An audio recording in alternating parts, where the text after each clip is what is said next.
Radio Taïwan International, les joies de l'éco-construction. Bonjour à toutes et à tous et bienvenue dans cette émission qui est la première d'une série de plusieurs émissions exceptionnelles. Pourquoi exceptionnelles ? Eh bien parce que vous allez découvrir les maisons traditionnelles en pierre d'ardoise à Taïwan à travers une rencontre avec l'artiste Sakuliu Pavavalion. Sakuliu est un artiste de l'ethnie autochtone Paiwan. Il représentera le pavillon taïwanais à la Biennale d'art de Venise en 2022.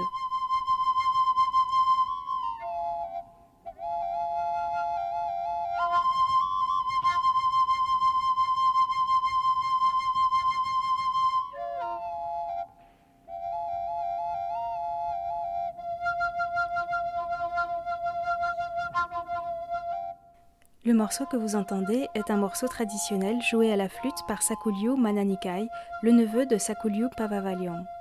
Cette mélodie exprime l'amour pour une jeune fille, car dans la tradition Paiwan, les hommes exprimaient leur amour par des airs de flûte.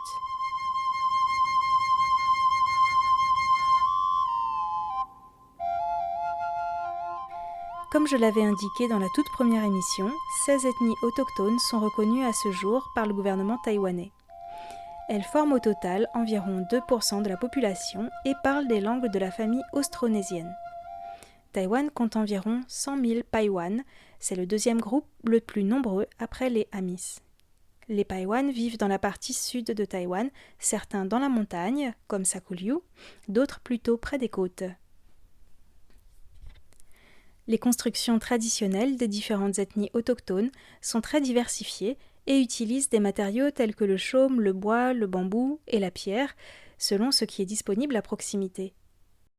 Bien que les savoir-faire aient tendance à se perdre, les ethnies Paiwan, Rukai, Atayal, Bunong et Puyuma pratiquent la construction en pierre sèche, c'est-à-dire sans mortier ni clous. Les pierres, il s'agit en l'occurrence d'ardoise, c'est-à-dire un type de schiste, sont simplement empilées en fonction de leur forme sur une charpente en bois. Cette technique est particulièrement adaptée aux régions montagneuses car cela permet notamment de construire des maisons à flanc de montagne, même si le relief est très escarpé. En chinois, on appelle ces maisons Shiban-wu. Mais avant de parler de Taïwan, je voudrais faire un petit détour par l'Europe. On trouve aussi des constructions en schiste ou en ardoise, notamment pour les toitures, dans plusieurs pays européens, par exemple en Allemagne, au Royaume-Uni, en Espagne, au Portugal et en France. La région de Nozay, entre Nantes et Rennes, est d'ailleurs surnommée le pays de la pierre bleue, une allusion aux constructions en ardoise. La France comptait aussi autrefois plusieurs carrières ardoisières. Malgré leur déclin qui coïncide avec le développement de nouveaux matériaux tels que le béton dans les années 60, la ville d'Angers compte encore actuellement une école qui forme des couvreurs dont la spécialité est la toiture en ardoise. Et à Trélazé, près d'Angers, il y a aussi un musée de l'ardoise.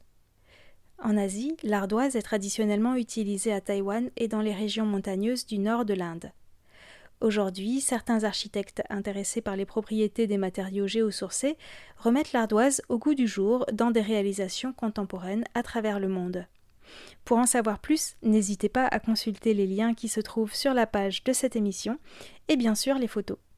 Revenons à Taïwan. Depuis le mois de mars dernier, on peut visiter une maison Paiwan à Taipei, ce qui est tout à fait exceptionnel, dans le cadre de la très belle exposition Exploring Taiwan au Musée national. C'est Sakuliu qui a reconstitué cette maison. 这一次在台湾博物馆做的这个建筑啊，是我们排湾族的家屋最神圣的一个空间，我们称这个空间叫创石家屋。 La construction que j'ai réalisée au musée, c'est la forme la plus sacrée de construction pour notre ethnie Paiwan. Nous appelons cet espace la maison originelle, c'est-à-dire le lieu de fondation du village. On peut la comparer à une église dans la tradition chrétienne ou à un temple dans la tradition chinoise. Autrefois, cette maison originelle existait dans tous les villages Paiwan. C'est là que l'on plaçait les colonnes des ancêtres et les accessoires importants que nous utilisons pour la grande cérémonie annuelle. J'ai reconstitué dans le musée la partie la plus sacrée de cet endroit. À l'intérieur, il y a 3 colonnes pour les ancêtres des hommes, les ancêtres des animaux et ceux des aliments. On appelle ces colonnes pararoul, ce qui signifie le cordon ombilical qui relie les vivants aux esprits des défunts un peu comme le cordon ombilical relie la mère au fœtus. Cela relie les humains et leurs ancêtres défunts, les animaux vivants et leurs ancêtres, et il en va de même pour les plantes. J'ai reconstitué ici cet espace sacré que nous avions dans chaque village, afin que les visiteurs taïwanais ou qui viennent d'autres pays comprennent que nous vénérions ces colonnes des ancêtres.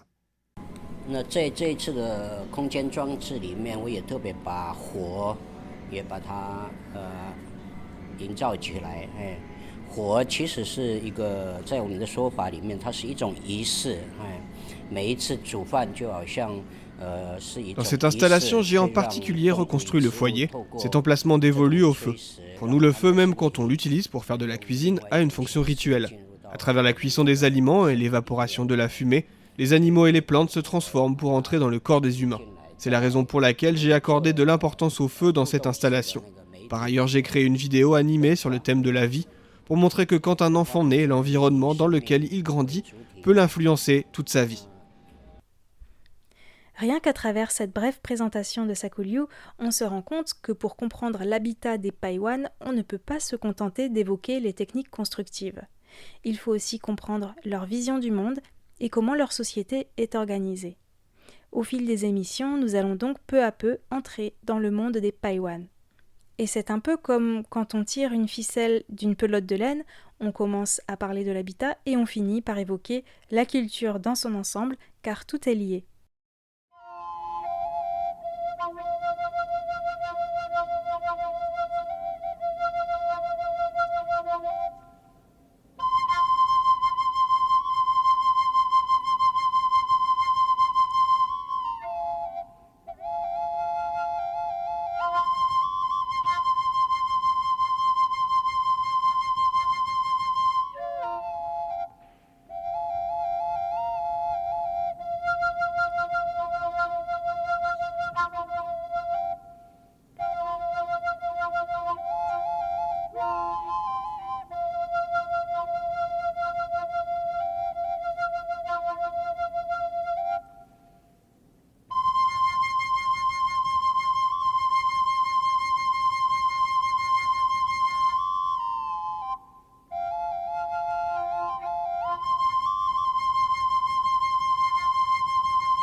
Pour poursuivre ce voyage chez les Paiwan, ne manquez pas la suite de cette émission mardi prochain.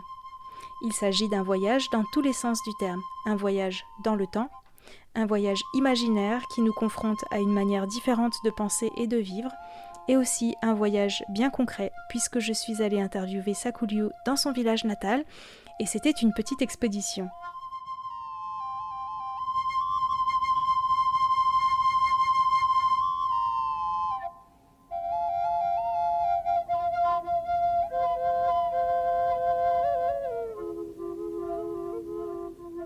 En attendant, lorsque la situation sanitaire le permettra, si vous êtes à Taipei, n'hésitez pas à visiter l'exposition Exploring Taiwan au musée national Taiwan Koli Bohuguan. Cette exposition dresse un panorama très intéressant de la faune, de la flore et des différentes cultures à Taïwan.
Radio Taïwan International, les joies de l'éco-construction.